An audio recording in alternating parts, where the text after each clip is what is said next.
Good morning, everybody. Thank you for coming. I appreciate your time, and I hope you're having a great conference. It's always a pleasure to be here at the Sachs meeting in Basel. Galena is a hematology and oncology company. I will be making forward-looking statements, so please refer to our appropriate disclosure page on our website. We are a publicly traded company. We're traded on the NASDAQ in the United States. We have really two areas of focus within Galena, a hematology effort and an immuno-oncology effort. I will go through both of those briefly this morning. On the hematology side, we were developing a product called GAL401. GAL401 is a controlled release version of the product Enegrolide. Enegrolide is a product that's been on the market for a number of years in the United States and Europe, and just recently approved in Japan. It is for the lowering of platelets due to myeloproliferative neoplasms, or MPNs. And we are developing this controlled release version of Enegrolide for third-line treatment for essential thrombocythemia. We believe it will be allowed to be developed under the 505B accelerated pathway within the United States, and I'll talk more about that in a few minutes. The other side of the company is our immunotherapy effort, Nuvax, which we've been developing now for a number of years. Nuvax is a very potent T-cell generator. It generates T-cells against HER2-expressing tumor cells, and we are developing Nuvax in combination with Herceptin in several different settings, as well as an earlier stage DCIS cancer. We also have a second immunotherapy product, GAL401, which is also a peptide vaccine targeting folate binding receptor alpha. We are developing that in ovarian cancer. So our pipeline is shown here, GAL401. We are getting that ready for a phase 3 pivotal trial. We expect to have the first patient in the second quarter of next year. Our Nuvax trials are shown as well below that, Nuvax plus Herceptin in both the HER2 1+, 2+ area, again for the prevention of recurrence following standard of care. This is an unmet medical need. There's no HER2-directed therapies approved for these patients in this setting, as well as Nuvax, as I said, in DCIS. All of these trials are either funded in whole or in part by third parties. Our Nuvax plus Herceptin combination trial and the HER2 1+, 2+ is co-sponsored by Genentech Roche. They're putting up both cash and the Herceptin for the trial. And the other combination trial is funded by the Department of Defense in the United States, and the DCIS trial is funded by the National Cancer Institute. So let me talk a little bit about GAL401. Enegrolide is a product, like I said, it's been on the market for a number of years. It prevents megakaryocyte hypermaturation, which is a cause of the elevated platelets in a range of MPN diseases, including essential thrombocythemia. It is approved to treat MPNs, including ET. As I said, it's been on the market for a number of years in the United States where it's generic. It's still branded in Europe, although it is going generic soon, and it is just recently approved in Japan.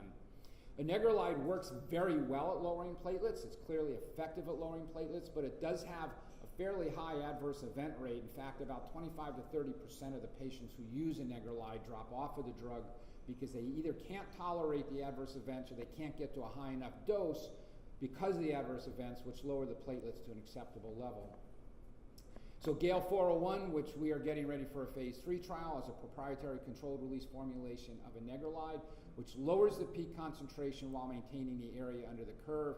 This is the data from our phase 1 studies, and you can see on your left that we do in fact lower the peak plasma concentration while maintaining a fairly good plasma exposure level, and the ability to lower platelets is very commensurate, almost identical to that of the commercial product.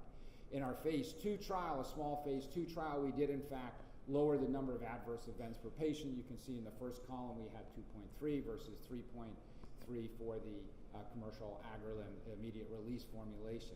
As part of that trial, we had a number of intolerant patients who were intolerant to Enegrolide IR, the immediate release version. A little bit of a complicated plot, but in short, on the left, we had several patients, although they were on Enegrolide IR for quite a long time, they ultimately terminated because of the adverse events. In fact, both those patients we were able to keep on a drug for well over a year before the trial terminated. We had to take them off the drug, but they were doing quite well with the drug.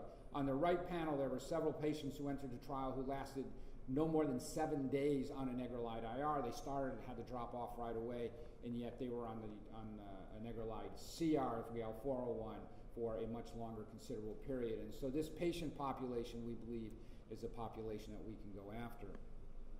A complicated chart here, but in short, that we believe our therapeutic index for GAL401 is quite a bit higher than the commercial IR version, and based on that, we believe not only a safer profile, but we can lower the doses per day, we can improve the dosing regimen, all of which will result in a very competitive product. Now, we are targeting essential thrombocythemia.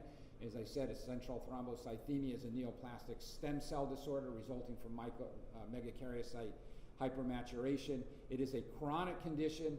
Most patients are identified or diagnosed only during a routine blood test and don't know that they have the disease, but they are very amenable to an increased risk of thrombosis and cardiovascular events.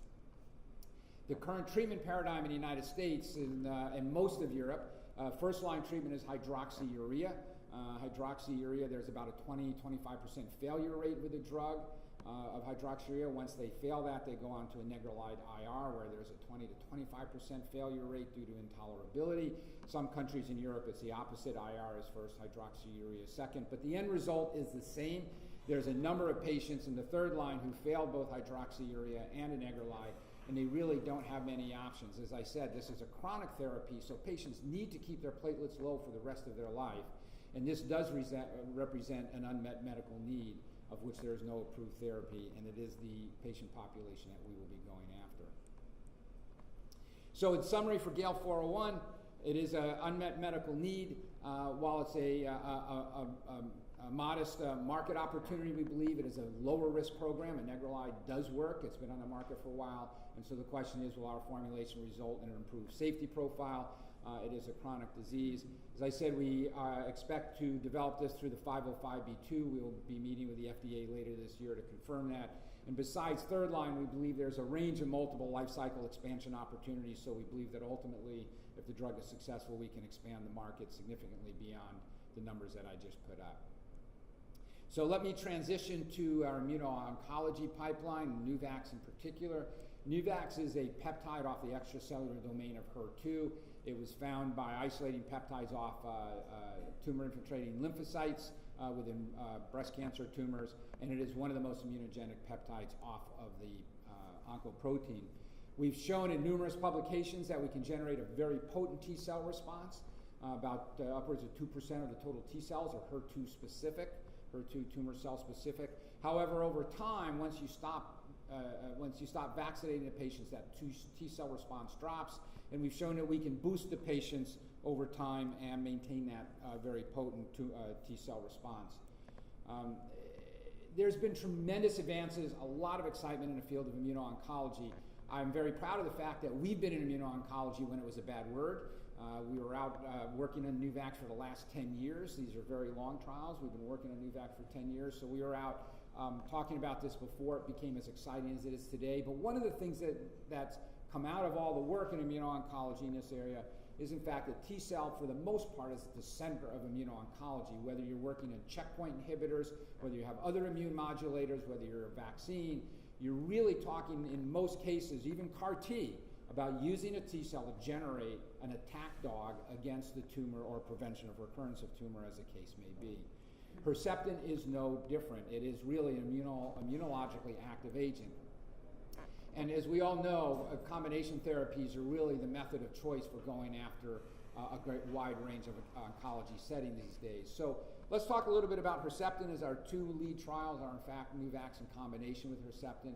It's well known that the higher the level of HER2 expression in a tumor, the lower the expression of MHC class 1 is. The more downregulated immunological processing machinery in the cell is. That work was done here at Karolinska Institute here in Europe, in Sweden, as well as a number of other laboratories. So Dr. Beth Mittendorf at MD Anderson undertook a study to determine what happens when Herceptin attacks a HER2 expressing cancer cell. In particular, what happens in the immunological machinery within that cell. And what she found is that, in fact, when Herceptin binds to the HER2 oncoprotein, it is internalized via the ADCC pathway, and the immunological machinery of the cell is upregulated, thereby expressing expressing HER2 on the surface of the cell in context of the MHC class 1. So there's a number of mechanisms by which Herceptin works, but one of them is through this ADCC mechanism, and thereby when it's expressed on the surface of the cell in context of MHC class 1, you're actually increasing the number of targets for an activated CD8 T cell. So one can certainly rationalize a combination of Herceptin with a compound like Nuvax, which does increase the CD8 T cell significantly. We are running a Nuvax plus Herceptin combination trial. It is a very large phase 2 trial, 300 patients in HER2 1+, 2+ patients. Again, the setting which Herceptin is not approved in, so we think there's a real opportunity here. It's a very large market.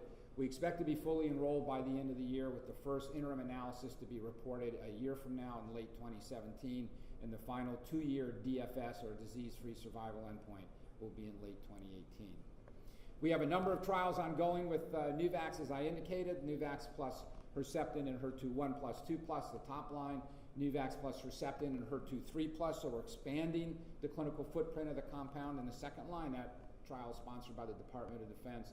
And we're also getting ready to start a ductal carcinoma in situ study, which is early stage cancer monotherapy, which is sponsored by the National Cancer Institute. Our second immuno-oncology program, GAL301, is also a peptide vaccine. We are targeting ovarian cancer. It is immunologically active peptide off of folate binding receptor alpha. FBP is one of the earliest oncology targets. It was actually identified by Dr. Farber in the 40s or 50s, and was one of the first chemotherapies actually was targeting folate binding protein. But in fact, it is highly expressed in a range of ovarian endometrial cancers. It is not overexpressed on normal tissues, so it represents an ideal tumor target. And ovarian cancer, more so than breast cancer, is a much more aggressive disease. In fact, the survival rate's barely 50% over 5 years. And although many women can be rendered disease-free following surgery and platinum-based chemotherapies, most women will recur after a year. So the prevention of recurrence in this setting is actually very critical. Most cancer patients, certainly most breast cancer patients and most ovarian cancer patients, don't die from their primary diagnosis. They actually die from the recurrence of the cancer. So prevention of recurrence, the setting that we're spending most of our time and effort in, is really a very critical setting. So GAL301 is just finishing a phase 1/2 trial. It was a dose escalation trial. The primary endpoints were immunological. We were not powered for efficacy. However, the data that came out of it was actually quite exciting. It was dose escalation. The optimal dose shown in the top of the Kaplan-Meier curve, the solid black line, is 1,000 microgram dose. Our biggest dose, we did in fact see some surprisingly good efficacy, even though the median time on trial was only 16 months. And in fact, was statistically significant separation from the control group. This data was published in ASCO last year. We are now finishing up these trials. We've got some additional data that we'll be presenting this year, and we're putting together development plans for how we might move this compound forward in 2017. So from a corporate point of view, our leadership team is in place. We have an excellent group of people. Dr. Bijan Najadnik joined the company about a year ago and has had a significant impact as our chief medical officer. Came out of J&J and Jazz Pharmaceuticals. The rest of the team is moving the company forward. We have, at the end of Q2, about $20 million in cash. We did a small raise in early July, so that brought in some additional money. And we also have a debt financing in place that's a total of $24 million, which is payable back in both cash and stock. So as we pay that in stock, we're able to move the cash from a restricted account to a usable account, and that in fact does provide us a financing mechanism moving forward. Although our cash burn is a little bit higher in Q3, we are bringing that down significantly into Q4, and I believe there's additional leeway to bring that down as we move into 2017. So we're able to invest our money wisely in the clinical trials that we have going. In terms of milestones, we have some key milestones coming up.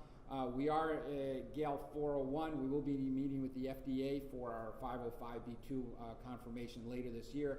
Expect to dose the first patient in Q2 of next year. In the Nuvax combination trial, the HER2 1+, 2+, we're actually presenting a pre-planned safety analysis at the ESMO conference in Europe, coming up here shortly. And we will have our first interim efficacy readout in late 2017, with the final readout in late 2018. And on GAL301, we've got a number of publications coming out later this year. So, a number of important readouts over the next 12 to 14 months. With that, my time is up, and I'm happy to take any questions, outside after the talk. Thank you very much.